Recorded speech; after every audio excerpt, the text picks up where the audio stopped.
Hello everyone, welcome to bio influenza. So आज के इस लेक्चर में मैं बायोलॉजिकल क्लासिफिकेशन चैप्टर स्टार्ट करने वाला हूँ, which is from 11th NCERT biology. So without wasting any time, let's jump on the topic. So before starting the topic, क्या मुझे कोई बता सकता है why is there a need to study classification? So yes, the answer is world में there are millions of organisms and सभी organisms को एक साथ स्टडी करना ये हमारे लिए बहुत ही ज़्यादा डिफिकल्ट एंड कंफ्यूजिंग टास्क है। सो इसका सोल्यूशन निकालने के लिए साइंटिस्ट लोग ने एक मेथड निकाला जिसमें they classified the organisms based on their similar and dissimilar characteristics so that हम उन्हें ईजिली समझ पाए और ईजिली पढ़ सके। ओके, सो जो सबसे अर्लीस्ट क्लासिफिकेशन था, इट वॉज नॉट साइंटिफिक। वो हमारे नीड के बेसिस पे बनाया गया था, for example food, shelter and clothing. So इसके बाद जो सबसे फर्स्ट साइंटिफिक अटेम्प्ट हुआ to classify an organism was done by the father of biology, Aristotle. So Aristotle was the earliest to attempt a more scientific basis for classification. अब Aristotle ने organisms को दो group में divide किया। The first one was plants and the second one was animals. अब इन्होंने plant को आगे भी सब डिवाइड किया based on size and structure, जहाँ पे उन्होंने प्लांट्स को 3 ग्रुप्स में डिवाइड किया, ट्रीज, श्रब्स एंड हर्ब्स।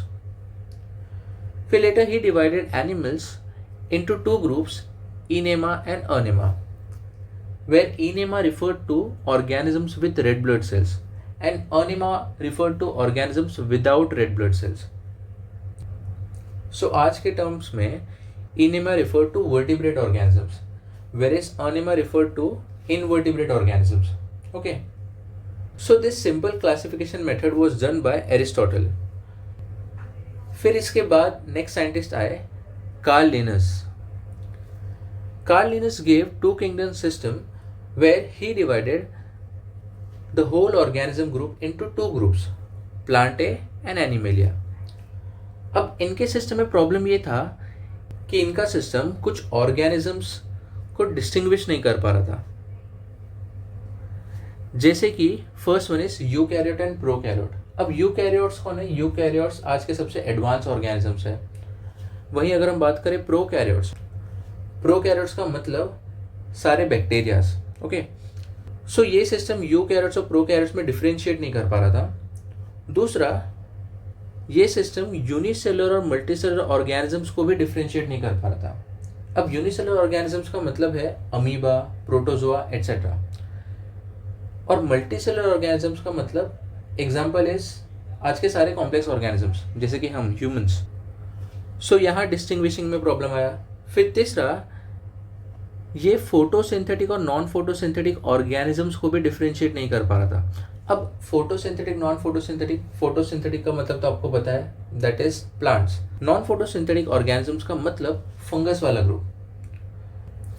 सो यहाँ पे 2 किंगडम सिस्टम का ड्रॉबैक निकला। ओके,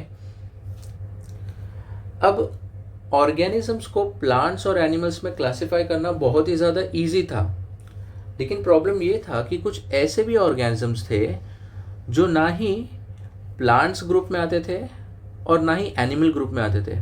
सो ऐसे ऑर्गेनिजम्स को कौन से ग्रुप में डालने का? सो यहाँ पे भी कार्ल लिनस के सिस्टम में एक गड़बड़ हो गया कि ऐसे कोई ऑर्गेनिज्म जो दोनों ही ग्रुप में नहीं आते, उन्होंने इन ऑर्गेनिजम्स को कहीं सेपरेटली प्लेस नहीं किया। हेंस इनके सिस्टम में एक और ड्रॉबैक हो गया। हेंस ये रीज़न की वजह से the 2 kingdom classification used for a long time was found inadequate. Okay? अब ये जो भी हमने 2 सिस्टम्स के बारे में पढ़े, ये जो क्लासिफिकेशन हुआ था ये मेनली मॉर्फोलॉजी के बेसिस पे हुआ था। लेकिन जैसे जैसे साइंटिफिक एडवांसमेंट, नॉलेज बढ़ने लगा, उसके बाद एक नीड फेल्ट हुआ कि ऑर्गेनिजम्स को थोड़ा और साइंटिफिक वे में कुछ और इम्पोर्टेंट अलग कैरेक्टरिस्टिक्स देख के उन्हें क्लासीफाई करना चाहिए। सो वो कैरेक्टरिस्टिक के यहाँ पे लिस्ट दिए हुए हैं। सो पहला कैरेक्टर है सेल स्ट्रक्चर। अब सेल स्ट्रक्चर का मतलब क्या है? सेल स्ट्रक्चर मतलब ऑर्गेनिज्म प्रोकैरियोटिक है कि यूकैरियोटिक है। दूसरा है नेचर ऑफ वॉल। अब नेचर ऑफ वॉल मतलब कि जो ऑर्गेनिज्म का सेल वॉल है वो सेलुलोज का बना है, हेमी सेलुलोज का बना है, कि काइटिन का बना है, या प्रेजेंट है कि एब्सेंट है, एटसेट्रा। ओके। फिर तीसरा है मोड ऑफ न्यूट्रिशन। अब मोड ऑफ न्यूट्रिशन का मतलब कि ऑर्गेनिज्म ऑटोट्रॉफिक है कि हेटेरोट्रॉफिक है। Okay. And the next one is habitat. Habitat का मतलब है कि ऑर्गेनिज्म कहाँ पे रहता है। नेक्स्ट वाला है मेथड्स ऑफ रिप्रोडक्शन। अब मेथड ऑफ रिप्रोडक्शन का मतलब ऑर्गेनिज्म एसेक्सुअली रिप्रोड्यूस करता है कि सेक्सुअली रिप्रोड्यूस करता है। And the last one is evolutionary relationship, मतलब कौन सा एनिमल किस एनिमल से कितना रिलेटेड है, एट्सेट्रा। सो आगे के किंगडम्स में साइंटिस्ट ने ये कैरेक्टरिस्टिक्स को ध्यान में रख के ऑर्गेनिजम्स को क्लासिफाई किया है। Okay. Though plant and animal kingdoms have been a constant under all the different systems, the understanding of what group or organisms be included under these kingdoms have been changing. अब क्या मतलब इसका कि आप जितने भी क्लासिफिकेशन सिस्टम देखोगे उसमें सबसे कॉमन ऑर्गेनिज्म तो है, वो है प्लांट और एनिमल। लेकिन इस किंगडम्स में, प्लांट और एनिमल किंगडम में कौन से ग्रुप ऑफ ऑर्गेनिजम्स को इंक्लूड करना है या नहीं करना है, ये हर सिस्टम में क्या होता है, चेंज होता रहता है बेस्ड ऑन क्या क्राइटेरिया है। ओके।